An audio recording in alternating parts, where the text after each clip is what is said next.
In August 1943, an American general walked into a field hospital in Sicily and slapped a soldier with malaria. The soldier was crying. He had a fever of 102. His unit had been wiped out 3 days earlier. The general saw none of that. He saw weakness. He saw a man who was failing the country, and he believed there was only one cure for failure. Patton believed shell shock was cowardice, a moral defect he could correct with the back of his hand. He was the most aggressive field commander the United States had ever produced. He had crossed Sicily faster than any general in the history of modern war. His soldiers feared him, his superiors used him, and his enemies, including Rommel himself, considered him the only American worth taking seriously. But for all his understanding of armor, terrain, and logistics, Patton understood almost nothing about the human mind. To him, the brain was a muscle. It either obeyed orders or it did not. Men who collapsed under fire were not sick, they were defective. And defective men, in Patton's worldview, did not belong in his army. They belonged in front of a firing squad. It is this conviction, not his battlefield record, that would define the next 18 months of his life. On the 3rd of August, 1943, Patton entered the evacuation hospital at Nicosia. He moved between the cots, speaking to the wounded, handing out cigarettes, calling them sons of guns. Then he reached the bed of Private Charles Kuhl. Kuhl had no visible wound. His chart said anxiety. His chart also said malaria, dysentery, and a temperature of 102 degrees. Patton did not read the chart. He asked Kuhl what was wrong. Kuhl said, "I guess I can't take it." Patton called him a coward, struck him across the face with his gloves, grabbed him by the collar, and threw him out of the tent. Inside the tent, the general saw... Inside the tent, the general saw a coward. The truth, written on the chart he never read, was malaria. Out into the Sicilian sun, certain that he had just performed an act of leadership. He noted in his diary that night that he had encountered a man trying to disgrace his country.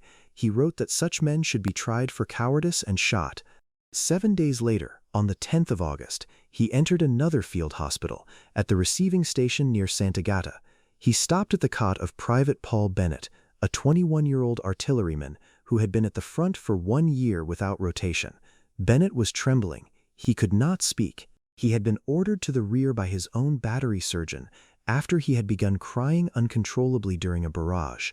A week later, in another tent, he did it again. This time, the soldier was unarmed and shaking.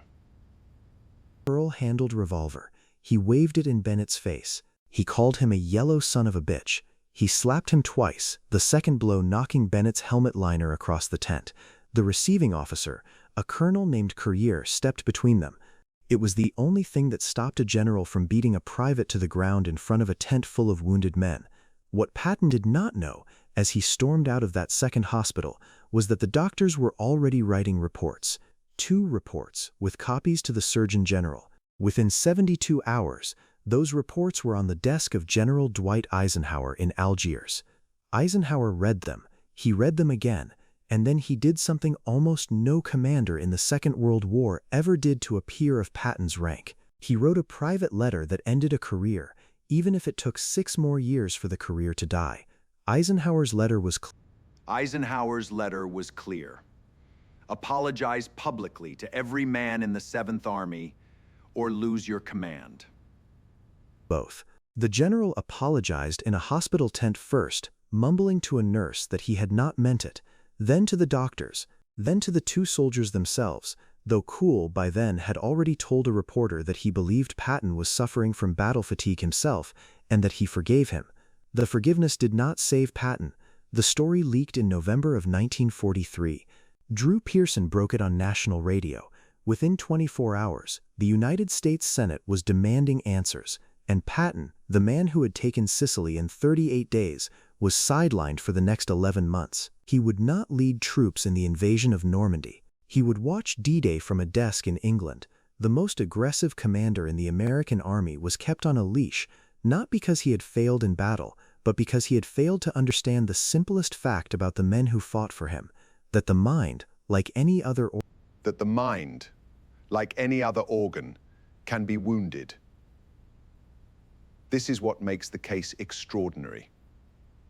Over in seconds, but the belief that produced them, and the belief that punished them. For most of the First World War, shell shock had been treated as a disciplinary problem. British soldiers who broke down were court-martialed. 306 of them were shot at dawn between 1914 and 1918 for what we would today call post-traumatic stress disorder. By the time the Second World War began, that thinking was already shifting in the medical community. The Army Psychiatric Corps had been arguing for years that combat exhaustion was a real, measurable, physiological response to prolonged stress. They had data, they had cases. What they did not have, until 1943, was a commanding officer high-profile enough to make the country pay attention. Patton gave them that officer, not as an ally, as a defendant. In the months after the incident, the American military quietly issued new protocols. Soldiers presenting with combat fatigue were no longer to be disciplined. They were to be treated, rested, and rotated. By the end of 1944, every theater of operations had forward psychiatric units. By 1952, the first edition of the Diagnostic and Statistical Manual would include a recognized category for the kind of injury that Charles Kuhl and Paul Bennett had carried into those tents.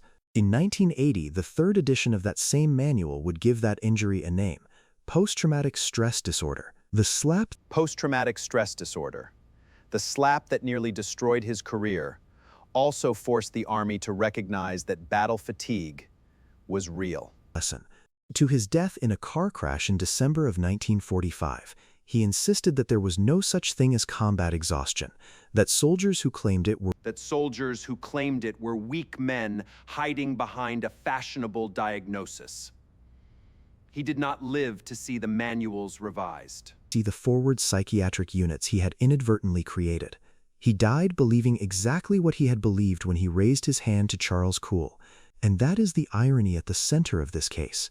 The man who refused to accept that the human mind could be injured by war became, against his will, the single event that forced an entire army to accept it. His belief did not survive him.